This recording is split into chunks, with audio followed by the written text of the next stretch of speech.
ഒരു കോർപ്പറേറ്റ് മേഖലയിലേക്ക് ഇങ്ങനെ എൻ്റർ ചെയ്യുന്ന ഒരു വ്യക്തി, അവിടെ എങ്ങനെയാണ് ഒരു കോളേജ് പോലെ തന്നെ കാണണോ, അതോ ഒരു ഓഫീസ് സ്പേസ് എന്ന രീതിയിൽ കാണണോ, അവിടെയുള്ള ആളുകളെ ഫ്രണ്ട്സ് എന്ന രീതിയിൽ കാണണോ, അതോ കൊളീഗ്സ് എന്ന രീതിയിൽ കാണണോ? ഈ ഒരു ഓഫീസ് സ്പേസിൽ ഫ്രണ്ട്സിനെ വളർത്തിയെടുക്കേണ്ട ആവശ്യമുണ്ടോ? ഓക്കെ, പ്രേമലു സിനിമ നമുക്കൊരു ഉദാഹരണമായിട്ട് എടുക്കാം. ഓക്കെ, ഇപ്പോൾ ഈ സിനിമ കാണുന്ന ഒരു ശരാശരി ഒരു 18-19 വയസ്സുകാരൻ അല്ലെങ്കിൽ 19 വയസ്സുകാരിയുടെ മനസ്സിൽ വരുന്നൊരു സാധനം ഇതുപോലെയൊക്കെ കിട്ടുമായിരിക്കുമല്ലേ എനിക്കും. വളരെ ഫ്രണ്ട്ലി ആയിട്ട് മറ്റേ JK മോഡിലുള്ളൊരു TLനൊക്കെ കിട്ടിക്കഴിഞ്ഞാൽ സംഭവം പൊളിയാണ്, ഫുൾ ടൈം ഫണ്ണാണ്. മറ്റേ ഡെഡ് ലൈൻസ് എന്നൊക്കെ പറയുന്നത് വെറുതെയാണോ, ഇതൊന്നും പ്രശ്നമല്ല, കണ്ടോ സിനിമയിലൊക്കെ കാണുന്നുണ്ടോ, ഭയങ്കര ലൈവാണ് എന്ന് വിചാരിക്കുന്നൊരു ജനറേഷൻ കൂടെയാണിത്. എത്രമാത്രം കോണ്ടന്റ്സ് ഇതിനകത്ത് വരുന്നുണ്ടെങ്കിലും നമ്മളുടെയൊക്കെ മൈൻഡ് പോയി എത്തുന്നത് ആ ഒരു സിനിമയിലേക്കൊക്കെ ആയിരിക്കും. ഇപ്പോൾ ബാംഗ്ലൂർ ഡേയ്സ് നമ്മൾ സിനിമ കാണുന്നു അല്ലേ. അപ്പോൾ ഈ ഒരു ലെവലിലേക്ക് നമ്മൾ പോകുമ്പോൾ ബേസിക്കലി മനസ്സിലാക്കേണ്ടത്, ഒരു കമ്പനിയുടെ പേറോളിൽ നമ്മൾ കയറി കഴിഞ്ഞാൽ കമ്പനിക്ക് നമ്മളൊരു ലയബിലിറ്റിയാണ്. ഒരു സൈഡ് മാസം മാസം കൃത്യമായിട്ട് ശമ്പളം തരുന്ന കൊടുക്കുന്ന ഒരു എംപ്ലോയിയാണ് നമ്മൾ അവിടെ ജോലി ചെയ്യണം ഇല്ലേ. അപ്പോൾ അവിടെ ആ ജോലി ചെയ്യാൻ വേണ്ടിയിട്ട് നിങ്ങളെ സപ്പോർട്ട് ചെയ്യുന്ന, നിങ്ങളെ ഇമോഷണലി, ഫിസിക്കലി, മെൻ്റലി സപ്പോർട്ട് ചെയ്യുന്ന ഒരു കാര്യമായിരിക്കും ആ ഒരു ഓഫീസ് അറ്റ്മോസ്ഫിയർ എന്ന് പറയുന്നത്. അപ്പോൾ ഇതിനെ എല്ലാവരും വിചാരിക്കും ഫ്രണ്ട്ലി ആയിട്ടെടുത്താൽ കാര്യങ്ങൾ എളുപ്പമായിരിക്കുമെന്ന്. അങ്ങനെ അല്ല ശരിക്കും. ഇപ്പോൾ ഇത് പറയുമ്പോൾ പല ആൾക്കാർക്കും അനുഭവം ഉണ്ട്. അപ്പോൾ ഞാനീ പറയുന്നതും ഒരു അനുഭവത്തിൻ്റെ വെളിച്ചത്തിൽ തന്നെയാണ്. ഫ്രണ്ട്ലി ആയിട്ടൊരു ഓഫീസ് സ്പേസിന് എടുത്തു കഴിഞ്ഞാൽ പിന്നെ നമുക്ക് അവിടെ പറയാൻ മാത്രമേ സമയം ഉണ്ടാവുള്ളൂ എന്നുള്ളതാണ്. അപ്പോൾ ഒരു സ്പേസിലേക്ക് നമ്മൾ കയറുന്ന സമയത്ത് അവിടെ നമ്മൾ കീപ്പ് ചെയ്യേണ്ട ഒരു സാധനം ഈ പ്രൊഫഷണലിസം എന്ന് പറയുന്ന സാധനമാണ്. അതിൽ നിങ്ങളുടെ കമ്മ്യൂണിക്കേഷനിൽ നിങ്ങൾക്ക് ഒരു പരിധി വരെ പൊളൈറ്റായിട്ട് അപ്രോച്ചബിളായി സംസാരിക്കാം. അതിനെ ഒരിക്കലും ഫ്രണ്ട്ലി ആയിട്ട് എന്ന് ഞാൻ പറയുന്നില്ല. കാരണം ഇപ്പോൾ ഞാനൊരു കോർപ്പറേറ്റ് ഓഫീസിൽ കയറുവാണ്, എൻ്റെ റൂംമേറ്റാണ് എൻ്റെ തൊട്ടപ്പുറത്തെ സീറ്റിലിരിക്കുന്നവൻ എന്ന് കരുതി ഞാൻ അവനെ അളിയ എന്ന് ആ ഒരു പ്ലേസിലിരുന്ന് വിളിക്കുന്നത് തെറ്റ് തന്നെയാണ്. കാരണം പ്രൊഫഷണലിസം നമ്മൾ എത്രത്തോളം അപ്ഹോൾഡ് ചെയ്യുന്നോ അത് നമ്മുടെ ജോലിയിൽ റിഫ്ലക്റ്റ് ചെയ്യുന്നുള്ളതാണ്. പിന്നെ അതിൻ്റെ ഒരു ഇൻഡെപ്തൊക്കെ പോയി കഴിഞ്ഞാൽ നമുക്ക് പലതരത്തിലുള്ള പണി വരാനും ഈ ഫ്രണ്ട്ഷിപ്പ് കാരണമാവരുണ്ട്. ഇന്ന് കരുതി ഫ്രണ്ട്ഷിപ്പ് ടോക്സിക് ആണെന്നോ അങ്ങനെ കൊണ്ട് നടക്കരുതെന്നൊന്നും അല്ല. ഒരു 1 arm ഡിസ്റ്റൻസ് നമ്മൾ ഏതൊരു പ്രൊഫഷണൽ റിലേഷൻഷിപ്പിലും കീപ്പ് ചെയ്യുക എന്നുള്ളത് വളരെ ഇമ്പോർട്ടൻ്റ് ആണ്. ഇനി അതിൻ്റെ ഇപ്പുറത്ത് വേറൊരു സൈഡും കൂടെയുണ്ട്. ഇപ്പോൾ ഓഫീസ് പോളിറ്റിക്സ് നടക്കും, ഗോസിപ്പിംഗ് നടക്കും. ഇപ്പം ഞാനൊരു ന്യൂ എംപ്ലോയി ആണ്, ഒരു സ്ഥാപനത്തിൽ കയറുമ്പോൾ ഒബ്വിയസ്ലി എൻ്റെ സീനിയർ ആയിട്ടുള്ള ഒരാൾ പറയും, അതെ മറ്റാളുമായിട്ട് അധികം ഇടപാടൊന്നും വേണ്ട, അയാൾ കുറച്ച് സീനാണ്, കഴിഞ്ഞ അവിടുത്തെ കുറച്ച് പ്രശ്നങ്ങളൊക്കെ ഉണ്ട് എന്ന് പറയുമ്പോൾ സ്വാഭാവികമായിട്ടും ആസ് എ ഫ്രഷർ ഞാൻ എന്താ വിചാരിക്കണം എന്നറിയാമോ, ഓക്കെ ഇനിയിപ്പോൾ അയാൾ എൻ്റെ അടുത്ത് എന്തെങ്കിലും വന്നു കഴിഞ്ഞിട്ട് അടുത്ത പണി എനിക്ക് കിട്ടുമെന്ന് പറഞ്ഞ് ഞാൻ എന്ത് ചെയ്യും, അയാളെ കാണുന്ന പാടെ മുഖം തിരിച്ച് കളയും. അപ്പോൾ ഇത് നമ്മളൊരു കൈൻഡ് ഓഫ് ജഡ്ജ്മെൻറ്റിലാണ്. ഒരു പ്രൊഫഷണൽ പ്ലേസിൽ നമ്മളത് കീപ്പ് ചെയ്യാതിരിക്കുക എന്നുള്ളത് വളരെ ഇമ്പോർട്ടൻ്റ് ആണ്. Treat every one equally, hierarchy കൊടുത്ത് ആ ഒരു റെസ്പെക്റ്റ് നമ്മൾ കൊടുക്കുക. ആൻഡ് ഈ ഒരു ഓഫീസ് സ്പേസിനകത്ത് ഞാൻ ഈ കോമ്പൗണ്ടിൽ ആദ്യമായിട്ട് കാല് വെക്കുന്ന സമയത്ത് ഞാൻ കാണുന്ന സെക്യൂരിറ്റിയും അവിടുത്തെ എംപ്ലോയി ആണ്, അവിടെ ഹൗസ് കീപ്പിംഗ് സ്റ്റാഫും അവിടുത്തെ എംപ്ലോയി ആണ്, അകത്തിരിക്കുന്ന ഡയറക്ടറും അവിടുത്തെ എംപ്ലോയി ആണ്. സോ ഇവർക്ക് ഞാൻ കൊടുക്കേണ്ട റെസ്പെക്റ്റ് അത് റെസ്പെക്റ്റ് തന്നെ ആയിരിക്കണം. ഇപ്പോൾ ഞാൻ ഒരാളെ പറ്റി മോശമായിട്ടുള്ളത് കേട്ടു എന്ന് കരുതി അദ്ദേഹത്തിൻ്റെ ഐവിസിനിറ്റിയിൽ നിന്ന് മാറാനോ അദ്ദേഹത്തെ ഒന്ന് വിഷ് ചെയ്യാതെ പോവുകയോ ഞാൻ ചെയ്യുമ്പോൾ അതൊരു ലൈക്ക് ഇംപ്രോപ്പർ മാനേഴ്സ് അല്ലെങ്കിൽ ഒരു ലാക്ക് ഓഫ് പ്രൊഫഷണലിസം എന്ന് പറയുന്ന ഒരു സാധനം നമ്മൾ അതിനകത്ത് പറയുന്നുണ്ട്. ഇതൊക്കെ തുടക്കക്കാർക്കാണ്. എക്സ്പീരിയൻസ് ഉള്ള ആൾക്കാർക്ക് പിന്നെ അവർക്ക് അറിയാം, ഒരു 2 years കഴിയുമ്പോൾ അവർക്കറിയാം ഹൗ ടു മാനേജ് എന്നുള്ള കാര്യം. ഇത് തുടക്കക്കാരോട് പറയുന്ന കാര്യമാണ്. പുതിയൊരു അറ്റ്മോസ്ഫിയറിൽ പോകുന്ന സമയത്ത് സ്വാഭാവികമായിട്ടൊരു ചേച്ചിയും ചേട്ടനൊക്കെ നമുക്ക് അവിടെ ഉടലെടുക്കും. പക്ഷേ ആ ചേച്ചിയും ചേട്ടനെ നമ്മൾ ആ ഒരു ഫോർമൽ ഡിസ്റ്റൻസിലാണ് നമ്മൾ കീപ്പ് ചെയ്യുന്നതെങ്കിൽ അത് നല്ലതാണ്. തീർച്ചയായിട്ടും. അപ്പോൾ ആ ഒരു സാധനം എപ്പോഴും നമ്മൾ മനസ്സിൽ സൂക്ഷിക്കുക. ഇത് ജോലിയാണ്, ഈ ജോലിയിൽ ചിലപ്പോൾ നമ്മൾ രണ്ടുപേരും അപ്പുറത്തും ഇപ്പുറത്തും ചേരിയിൽ വരാനുള്ളൊരു സാധ്യതയുണ്ട്. സോ എപ്പോഴും വിജിലൻ്റ് ആയിട്ടിരിക്കുക. പക്ഷേ അതിൻ്റെ ആ ഒരു ഗുഡ്നെസ് എപ്പോഴും കീപ്പ് ചെയ്തുകൊണ്ട് തന്നെ മുന്നോട്ട് പോകാനും ശ്രമിക്കുക എന്നുള്ളത്. അപ്പോൾ ഓഫീസ് സ്പേസിൽ ചേട്ടനും ചേച്ചിയും അനിയനും അനിയത്തിയും ഒന്നും വേണ്ട അല്ലേ? വേണ്ടാതിരിക്കുന്നതായിരിക്കും ഒരു തുടക്കക്കാരൻ എന്ന രീതിയിൽ ഞാൻ കൊടുക്കുന്ന ഒരു ഉപദേശം. നമ്മൾ പഠിച്ചെടുക്കുക. അന്നേരം ഒരു സ്റ്റുഡൻറ്റ് മൈൻഡ് സെറ്റോ ഒരു ഇൻറ്റേൺ മൈൻഡ് സെറ്റോ ഒക്കെ ആൾക്ക് ക്യൂരിയസ് ആയിട്ട് നിൽക്കുക. ഒബീഡിയൻ്റ് എന്ന് പറയുമ്പോൾ മറ്റേ എന്നാൽ നിങ്ങൾ പറഞ്ഞോളൂ ഞാൻ എല്ലാം ചെയ്യാം എന്നുള്ളതല്ല. നിങ്ങളുടെ റെസ്പോൺസിബിലിറ്റിയിൽ വരുന്ന കാര്യങ്ങൾ, നിങ്ങളുടെ ആ ഒരു പെർവ്യൂവിൽ വരുന്ന കാര്യങ്ങളൊക്കെ കൃത്യമായിട്ട് ചെയ്തെടുക്കുക. ഒരു ഡൗട്ട് വരികയാണെങ്കിൽ അത് ഓപ്പണായിട്ട് ചോദിച്ച് ആ ഒരു റിസോഴ്സ് നമ്മൾ യൂട്ടിലൈസ് ചെയ്തെടുക്കുക എന്നുള്ളതൊക്കെ ഒരു നല്ല ക്വാളിറ്റി തന്നെയാണ്. പക്ഷെ ടു പേഴ്സണലായിട്ട്, അതായത് എൻ്റെ കുടുംബകാര്യം, എൻ്റെ മറ്റേ ചില ബേസിക് ഇൻസ്റ്റിങ് സ്വഭാവം ഒക്കെ ഉണ്ടാവുമല്ലോ. ഉദാഹരണത്തിന് ഞാൻ മറ്റേ വീട്ടിൽ പറയാതെ ഫ്രണ്ട്സിൻ്റെ കൂടെ പോകുന്ന കാര്യങ്ങൾ, അല്ലെങ്കിൽ കുറച്ച് ഹൈഡ് ആൻഡ് സീക്കുള്ള പരിപാടിയൊക്കെ നമ്മൾ പറയുവാണെങ്കിൽ ഇത് ഒരു സാഹചര്യത്തിൽ ചിലപ്പോൾ നിങ്ങളെ തിരിഞ്ഞു കൊത്താനും സാധ്യതയുണ്ട്. അപ്പോൾ അതെപ്പോഴും ഒന്ന് കീപ്പ് ചെയ്യാന്നുള്ളത് ഏത് ജോലിയിലും. ഓക്കെ. ഒരു ഓഫീസിലേക്ക് കയറി കഴിഞ്ഞാൽ അവിടെ ജോലി ചെയ്ത ആൾക്കാർ എപ്പോഴും പറയാറുള്ളൊരു കാര്യമാണ്, ഇവിടെ ഭയങ്കര പൊളിറ്റിക്സ് ആണോ, ഞാൻ മാറാൻ നിൽക്കുക, ഞാൻ അടുത്ത കമ്പനി പോകാൻ നിൽക്കുക. അവിടെ ചെല്ലുമ്പോഴായിരിക്കും അറിയുക ഈ എരിചട്ടിയിൽ നിന്ന് വറചട്ടിയിലേക്ക് പോയ അവസ്ഥയായിരിക്കും. അപ്പോൾ ഈ ഓഫീസ് പൊളിറ്റിക്സ് ഇല്ലാത്ത ഏതെങ്കിലും സ്ഥാപനങ്ങൾ ഉണ്ടോ? ഡിപ്പെൻസ് അല്ലേ, ഡിപ്പെൻസ്. ഇപ്പോൾ ഈ ഓഫീസ് പോളിറ്റിക്സിൻ്റെ മെയിനായിട്ട് വരുന്ന കുറച്ച് നമ്മൾ അധികം കേൾക്കാൻ ആഗ്രഹിക്കാത്ത കുറേ ടേംസ് ഉണ്ട്. ഈഗോ, ഇല്ലെങ്കിൽ മറ്റേ സുപ്പീരിയോറിറ്റി കോംപ്ലക്സ് എന്നൊക്കെ നമുക്ക് അധികം, എനിക്ക് തോന്നുന്നു ഈ ഒരു ജനറേഷനിൽ അത് കുറച്ചുകൂടെ കുറവാണ്. ഇതൊരു അതായത് എന്താ പറയുക, ഒരു കൊളാബറേറ്റീവ് സ്കിൽസ് എന്ന് പറയുന്ന ഒരു സാധനം വെച്ച് വർക്ക് ചെയ്യുന്ന ഒരു വർക്ക് സ്പേസ് ആണ് ഇപ്പോൾ നമ്മൾ അധികം കാണുന്നത്. എസ്പെഷ്യലി ഇപ്പോൾ സ്റ്റാർട്ടപ്സിലൊക്കെ നമ്മളത് കണ്ടു തുടങ്ങിയിട്ടുണ്ട്. അതായത് ഇപ്പോൾ ചില ഇന്റർനാഷണൽ ലെവലിൽ തന്നെ കമ്പനീസ് ഈ ഹൈറാർക്കി കംപ്ലീറ്റ് ആയിട്ട് എടുത്ത് മാറ്റിയിട്ടുണ്ട്. പേര് വിളിക്കാം, ബോസിനെ കയറി പേര് വിളിക്കാം, അതിൽ തെറ്റൊന്നുമില്ല. കാരണം റെസ്പെക്റ്റ്, അത് മലയാളികളുടെ ഒരു മിസ്കൺസെപ്ഷൻ ആണ്. ലൈക്ക് പേര് വിളിച്ചാൽ റെസ്പെക്റ്റ് ഇല്ല എന്നുള്ളത്. ആക്ച്വലി പേര് വിളിക്കാം, അപ്പോൾ അതിൽ തെറ്റില്ല എന്നുള്ളതാണ്. പിന്നെ ഈ ഓഫീസ് പോളിറ്റിക്സ് എന്ന് പറയുന്നത് നമ്മളൊരു എന്താ പറയുക, ഞാനും കൂടെ അതിനകത്ത് പാർട്ടായാലേ ശരിയാവുള്ളൂ എന്നൊരു സാധനമില്ല. ഇതിനകത്ത് ഇൻവോൾവ് ആകുന്നതും ഇതിനകത്ത് കമൻറ്റ് ചെയ്യുന്നതുമൊക്കെ നമ്മുടെ ഒരു പേഴ്സണാലിറ്റിയെ കൂടെ ഡിപ്പെൻഡ് ചെയ്തിരിക്കും. സോ ഇപ്പം ഞാൻ ഒരു വ്യക്തി എല്ലാവരുടെടുത്തും ചിരിച്ച് സംസാരിക്കുന്ന, എൻ്റെ ഭാഗത്തു നിന്നൊരു തെറ്റ് വന്നാൽ ഞാൻ പറയുകയാണ് I am extremely sorry, it happen from my side. ഈ ഒരു സാധനം വരുന്നു. ആൻഡ് ഫ്ലെക്സിബിലിറ്റിയുടെ കാര്യത്തിൽ ഞാൻ പറയുവാണ്, ഇന്ന സമയം മുതൽ ഇന്ന സമയം വരെ ഞാൻ അവൈലബിൾ ആയിരിക്കും, അത് കഴിഞ്ഞാൽ പ്ലീസ് ഡോണ്ട് ബോദർ മീ. എൻ്റെ ഒഫീഷ്യൽ ടൈമിൽ ഞാൻ അവൈലബിൾ ആയിരിക്കും. ഈ രീതിയിലുള്ള ഒരു സ്ട്രക്ചറിലാണ് അല്ലെങ്കിൽ ഒരു പ്ലാനിങ്ങിലാണ് നിങ്ങൾ പോകുന്നതെങ്കിൽ നിങ്ങൾക്ക് മൈൻഡ്ഫുള്ളി അതിൽ നിന്ന് മാറി നിൽക്കുക എന്നുള്ളതേ ഉള്ളൂ. അവിടെ നടക്കുന്ന കംപ്ലീറ്റ് പോളിറ്റിക്സിനെ റൂയിൻ ചെയ്യാനോ അത് തുടച്ചു നീക്കാനോ ഉള്ള എഫേർട്ടൊന്നും നമ്മൾ എടുക്കേണ്ട ആവശ്യമില്ല. അത് അവിടെയുള്ള ആൾക്കാരെ ഡിപ്പെൻഡ് ചെയ്തിരിക്കും. നമ്മുടെ കോൺട്രിബ്യൂഷൻ അതിനകത്ത് വരാതെ ഈ ഒരു പ്രൊഫഷണൽ പ്ലേസിൽ നമ്മുടെ സ്പേസ് കറക്റ്റായിട്ട് യൂട്ടിലൈസ് ചെയ്ത് കൊണ്ടുപോകുക എന്നുള്ളത് നമ്മുടെ ഓരോരുത്തരുടെയും കയ്യിലാണ് അതിൻ്റെ കീ. ഒരു പ്രൈവറ്റ് ജോബ്, ഒരു കോർപ്പറേറ്റ് ജോബ് എന്നൊക്കെ പറയുമ്പോഴേ സ്വാഭാവികമായിട്ടും പ്രഷർ ഉണ്ടാവില്ലേ? പ്രഷർ ഇല്ലാത്ത ജോലികളുണ്ടോ? കാണും. ഈ പ്രഷർ ഇത് ഒരു ഡീസെൻട്രലൈസ്ഡ് എന്ന് പറയുന്നൊരു സംഭവം ഉണ്ടല്ലോ. ഇത് ഏറ്റവും ടോപ്പിൽ നിന്ന് താഴോട്ട് വരും. അപ്പോൾ അതിൻ്റെ ആ ഒരു ഇൻറ്റൻസിറ്റി ഇങ്ങനെ വ്യാപിച്ച് പോകുന്നൊരു സാധനമാണ് വരുന്നത്. സ്വാഭാവികമായിട്ടും ഇത് ഉണ്ടാവാറുണ്ട്. ഇത് എങ്ങനെ ഓവർകം ചെയ്യാമെന്ന് ചോദിക്കുന്നതിനേക്കാളും സെൽഫ് മാനേജ്മെൻറ്റ് എങ്ങനെ ചെയ്യാമെന്ന് നമ്മൾ എക്സ്പീരിയൻസ് ചെയ്യുന്നതായിരിക്കും കുറച്ചുകൂടെ നല്ലത്. പൊളിറ്റിക്സ് ഉണ്ടാവാം, കാരണം ഇപ്പം നമുക്കറിയാലോ, ഒരു എട്ടെക്കാണ് അല്ലെങ്കിൽ ഒരു ബിസിനസ് ഫേം ആണെങ്കിലും ഒക്കെ ഇതിനകത്ത് പല ആസ്പെക്റ്റ് ഉണ്ടാവും. സെയിൽസ് ഉണ്ടാവും, മാർക്കറ്റിംഗ് ഉണ്ടാവും, കോമ്പറ്റീഷൻ ഉണ്ടാവും. ഈ കോമ്പറ്റീഷനിൽ വിത്ത്സ്റ്റാൻഡ് ചെയ്ത് നിൽക്കേണ്ടത് ഓരോ ആൾക്കാരുടെ അല്ലെങ്കിൽ ഒരു സ്റ്റേക്ക് ഹോൾഡേഴ്സിൻ്റെയും ഉത്തരവാദിത്തമായിരിക്കും. അപ്പോൾ അത് അവരെങ്ങനെ ചെയ്യുന്നു, ഇനി ആ ചെയ്യുന്നതിലുള്ള പാകപ്പിഴകളായിരിക്കും ചിലപ്പോൾ താഴോട്ടായിട്ട് വരുന്നുണ്ടാവാം. അപ്പോൾ ഇതിലൊരു പക്ഷേ ഞാൻ പറഞ്ഞ പോലെ ഇന്നവേറ്റീവായിട്ട് കാര്യങ്ങൾ ചെയ്യുന്ന ചില കമ്പനീസ് ഉണ്ട്. ഉദാഹരണത്തിന് ഇന്നലെ കയറി വന്ന ഇൻറ്റേണിനും ബോർഡ് മീറ്റിൽ കയറിയിട്ട് ഒരു സജഷൻ പറയാം, അതിൽ തെറ്റില്ല. സർ ഇങ്ങനെ ചെയ്യുന്നതിനേക്കാളും ഇങ്ങനെ ചെയ്താൽ കുറച്ചുകൂടെ നല്ലതായിരിക്കും എന്നുള്ളൊരു സജഷൻ അവൻ്റെ ലേണിംഗ് എന്നൊക്കെ കൊടുക്കാൻ പറ്റുന്നുണ്ടെങ്കിൽ അതെടുത്ത് ഇംപ്ലിമെൻറ്റ് ചെയ്യുന്ന കമ്പനീസ് ഉണ്ട്. അപ്പോൾ അവിടെ ഈ പറയുന്ന പോലെയുള്ളൊരു പോളിറ്റിക്സ് അല്ലെങ്കിൽ അതിനകത്തൊരു എന്താ പറയുക ഹയറാർക്കിയുടെ കോംപ്ലക്സ് ഒന്നും വരുന്നില്ല. കുറച്ചുകൂടി ഈസി ആയിട്ട് പോകുന്നു. അതെനിക്ക് തോന്നുന്നു ഇപ്പോൾ വരുന്ന യങ് ഇന്നോവേറ്റേഴ്സിൻ്റെയോ അല്ലെങ്കിൽ സ്റ്റാർട്ടപ്പിലൊക്കെ കണ്ടുവരുന്നൊരു വളരെ പോസിറ്റീവായിട്ടുള്ളൊരു ചേഞ്ചാണ്. അത് നമ്മളെല്ലാവരും കണ്ട് പഠിക്കേണ്ട ഒരു സാധനം തന്നെയാണെന്നുള്ളൊരു അഭിപ്രായം കൂടെ എനിക്കുണ്ട്.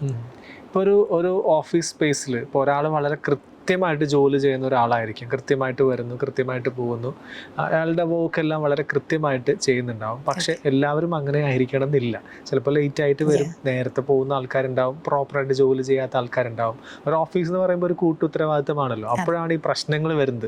ഞാൻ കറക്റ്റായിട്ട് ചെയ്തു പക്ഷെ എൻ്റെ അടുത്തുള്ളവൻ ചെയ്തിട്ടില്ല എന്ന് പറഞ്ഞ് പ്രശ്നങ്ങൾ വരും.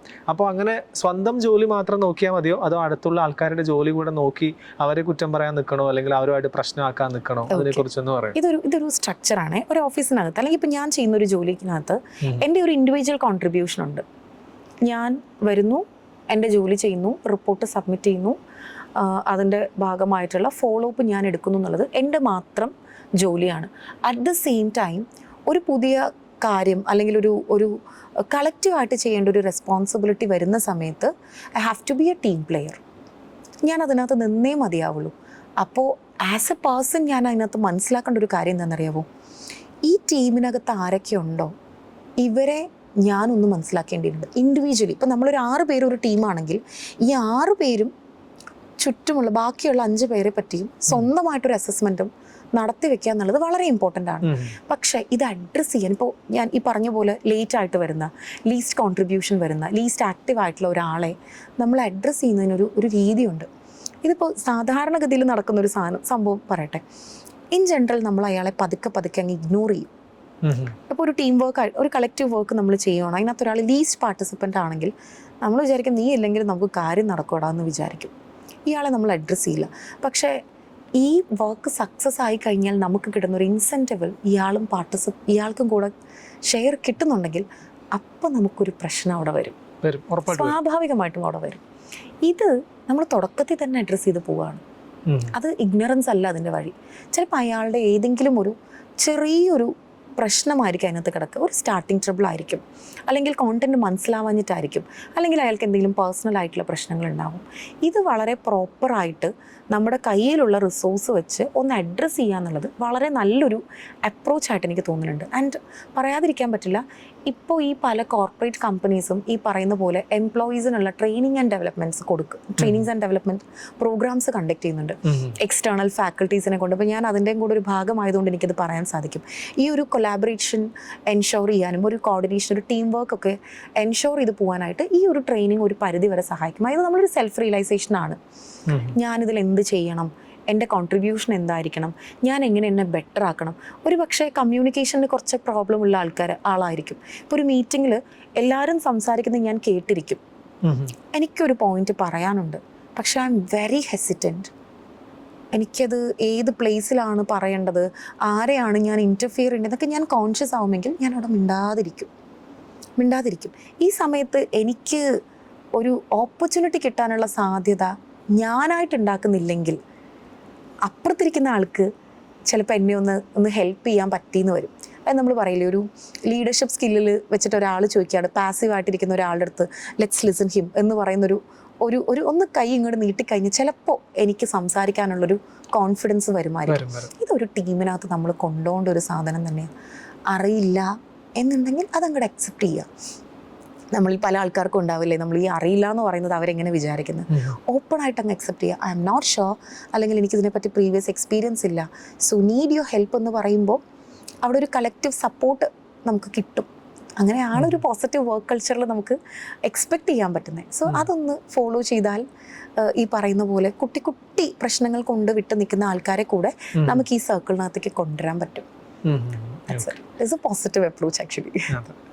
പലപ്പോഴും നമ്മൾ അണ്ടർ പെയ്ഡ് ആയിട്ടുള്ള ആൾക്കാരെ കണ്ടിട്ടുണ്ടല്ലോ. അപ്പോൾ ഭയങ്കരമായിട്ട് ചത്തുകുത്തി പണിയെടുക്കുന്ന ആൾക്കാരായിരിക്കും, പക്ഷെ സാലറി വളരെ കുറവായിരിക്കും. പക്ഷെ ആ വലിയ ജോലിയൊന്നും എടുക്കാത്തവർക്ക് ചിലപ്പോൾ സാലറിയും കൂടുതൽ കൊടുക്കുമായിരിക്കും. അപ്പോൾ അങ്ങനെയുള്ള സാഹചര്യങ്ങളൊക്കെ എങ്ങനെയാണ് ശരിയാക്കാൻ പറ്റുക? എസ്കലേറ്റ് ചെയ്യാനുള്ളൊരു ഓപ്ഷൻ നമ്മൾ ഇനീഷ്യേറ്റ് ചെയ്യണം എന്നുള്ളതാണ്. ഓക്കെ, ഈ മലയാളീസിന് പൊതുവെ കുറച്ച് കമ്മിറ്റ്മെൻറ്റ് കൂടുതലാണ്, ശ്രദ്ധിച്ചിട്ടുണ്ടോ? അതെ. ഇനിയിപ്പോൾ ഞാൻ കുറച്ചുകൂടെ അങ്ങോട്ട് പറഞ്ഞു കഴിഞ്ഞാൽ സ്വന്തം നാട്ടിൽ കമ്മിറ്റ്മെൻറ്റ് ഇത്തിരി കുറച്ചാണെങ്കിലും പുറത്ത് പോയി കഴിഞ്ഞാൽ നമ്മൾ ഇതിൻ്റെ ഒരു 100% നമുക്ക് കൊടുക്കാൻ പറ്റുന്നത് നമ്മൾ 110 കൊടുക്കും.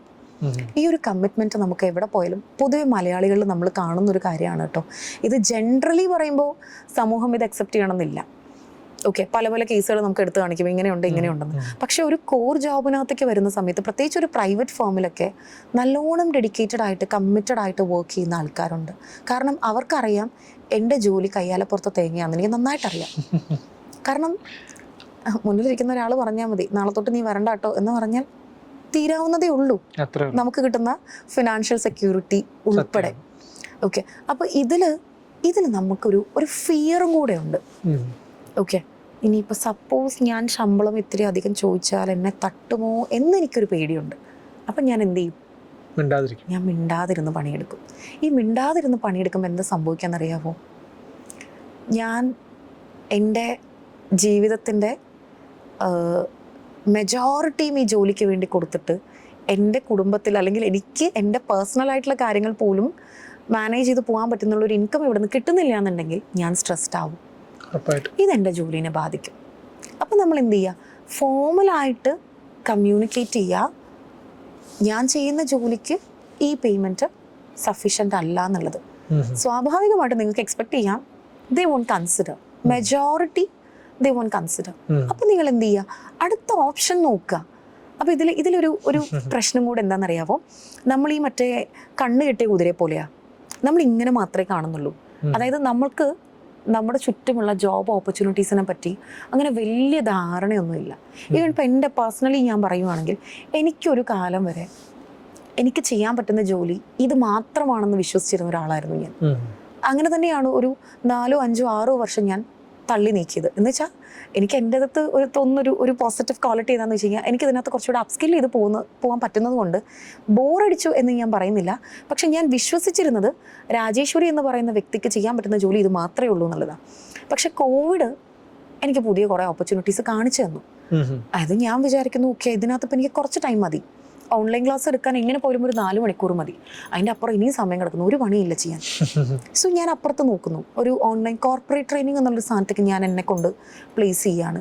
അപ്പോൾ അന്നേരം ഞാൻ വിചാരിക്കുന്നു ഓക്കെ, ഈ ഒരു കഴിവും കൂടെ ഉണ്ടല്ലേ, എന്നാൽ ശരി.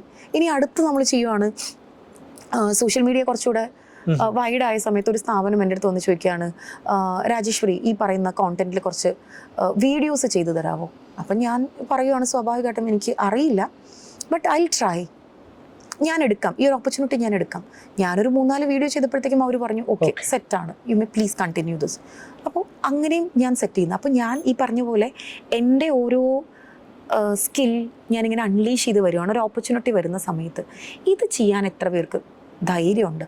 ഞാൻ എൻ്റെ കാര്യമല്ല പറയുന്നത്, ഇൻ ജനറൽ എത്ര പേർക്ക് ധൈര്യമുണ്ട്? Find out a backup and കുറച്ചുകൂടെ വൈഡായിട്ട് നമ്മുടെ ജോബ് ഓപ്പർച്യൂണിറ്റീസിനെ പറ്റി മനസ്സിലാക്കാൻ നോക്കുക. ഇവിടെ 15,000 രൂപയ്ക്ക് ശമ്പളം വാങ്ങുന്ന എൻജിനീയേഴ്സ് ഉണ്ട്, സീരിയസ്ലി ഉണ്ട്. So what is the purpose? നിങ്ങൾ ചെയ്യുന്ന ജോലിക്ക് ഒരിക്കലും എൻജിനീയറിംഗ് എന്ന് പറയുന്ന ഒരു ക്വാളിഫിക്കേഷൻ്റെ ആവശ്യമില്ല, ബിടെക് ക്വാളിഫിക്കേഷൻ്റെ ആവശ്യമില്ല. So you are an underemployed, like you are doing underemployment ദേ. അപ്പോൾ അതൊന്ന് മനസ്സിലാക്കുക. അല്ലെങ്കിൽ ഈ ഞാൻ തുടക്കത്തിൽ പറഞ്ഞ പോലെ സോഷ്യൽ പ്രഷർ കൊണ്ട് ജോലിക്ക് പോകണം, അല്ലെങ്കിൽ ഫാമിലിയിൽ നിന്ന് വരുന്നൊരു പ്രഷർ കൊണ്ട് ഞാൻ ജോലിക്ക് പോകുന്നു. പക്ഷേ ഞാനിവിടെ ഫെയിലായി പോകുന്നത് എന്നെ ബെസ്റ്റായിട്ട് പ്ലേസ് ചെയ്യാൻ പറ്റുന്ന ഒരു ഓപ്പർച്യൂണിറ്റി കാണാൻ പറ്റുന്നില്ല എന്നുള്ള ഒരു സ്ഥലത്താണ്. അത് മനസ്സിലാക്കുക. അപ്പം അതുകൊണ്ട് തന്നെയാണ് നമ്മൾ കോളേജ് ടൈമിൽ, ഇപ്പം ഞാൻ ചെയ്യുന്ന ജോലിയും ഹയർ എഡ്യൂക്കേഷൻ ഇൻസ്റ്റിറ്റ്യൂഷൻസിൽ നിന്ന് പാസ് ഔട്ട് ആവുന്ന സ്റ്റുഡൻസിന് കൃത്യമായിട്ടുള്ളൊരു ഐഡിയ കൊടുക്കുക. ഇത് കഴിഞ്ഞാൽ what is your next choice അല്ലെങ്കിൽ ഓപ്പർച്യൂണിറ്റി എന്നുള്ളതിന് ഒരു ക്രിസ്റ്റൽ ക്ലാരിറ്റി കൊടുക്കുക. അപ്പോൾ അവനറിയാം ഓക്കെ ഞാൻ ഇന്നത് ചെയ്താൽ ഇന്ന ലെവലിലേക്ക് പോകാൻ പറ്റും, അതല്ല ഞാൻ എൻ്റെ ഹയർ സ്റ്റഡീസിനാണ് പോകുന്നതെങ്കിൽ ഇത്രയും ഓഷൻ ഓഫ് ഓപ്പർച്യൂണിറ്റീസ് എൻ്റെ മുന്നിലുണ്ട് എന്നുള്ളൊരു അണ്ടർസ്റ്റാൻഡിങ് ഉണ്ടാക്കാൻ പറ്റിക്കഴിഞ്ഞാൽ ഒരു 25 വയസ്സാകുമ്പോഴത്തേക്കും ഒരാളുടെ ലൈഫ് സെറ്റാണ്. ഇത് പക്ഷേ ഒരു 10% സംഭവിക്കുന്നു എന്നുള്ളതാണ്. ബാക്കിയൊക്കെ അണ്ടർ പെയ്ഡായി ഒരു സ്ഥലത്ത് കടിച്ചു പിടിച്ച് നമ്മളൊരു ടേം ഉണ്ടല്ലോ അല്ലെ, പട്ടിപ്പണി പിച്ചക്കാശ് എന്ന് പറയുന്ന ഒരു ലെവലില്. അതെ അതെ അതെ കാണുന്നവൻ വിചാരിക്കും അവൻ IT കമ്പനിയിലാണ്, അവൻ്റെ പേഴ്സ് നിറയെ പണമാണ്, അക്കൗണ്ട് നിറയെ പണമാണെന്നുള്ളതൊക്കെ. അപ്പം അതിൻ്റെ ഒരു റിയാലിറ്റിയിലേക്കുള്ള സാധനം ഇത് തന്നെയാണ്. അണ്ടർസ്റ്റാൻഡ് യുവർ ഓപ്പർച്യൂണിറ്റീസ് ആൻഡ് അതിൽ ഏറ്റവും ബെസ്റ്റ് പ്ലേസിൽ കൊണ്ട് നമ്മളെ വെക്കുക എന്നുള്ളത് നമ്മുടെ റെസ്പോൺസിബിലിറ്റിയാണ്. ഒരിക്കലും ഒരു HR എന്ന് പറയില്ല ഓക്കെ രാജേശ്വരി കൊള്ളാട്ടോ നന്നായിട്ട് ജോലി ചെയ്യുന്നുണ്ട്, സോ ഞാനൊരു പ്രൊമോഷൻ ഇപ്പം തന്നെ അടിച്ചു തരാം എന്ന് ഒരു HR പറയില്ല.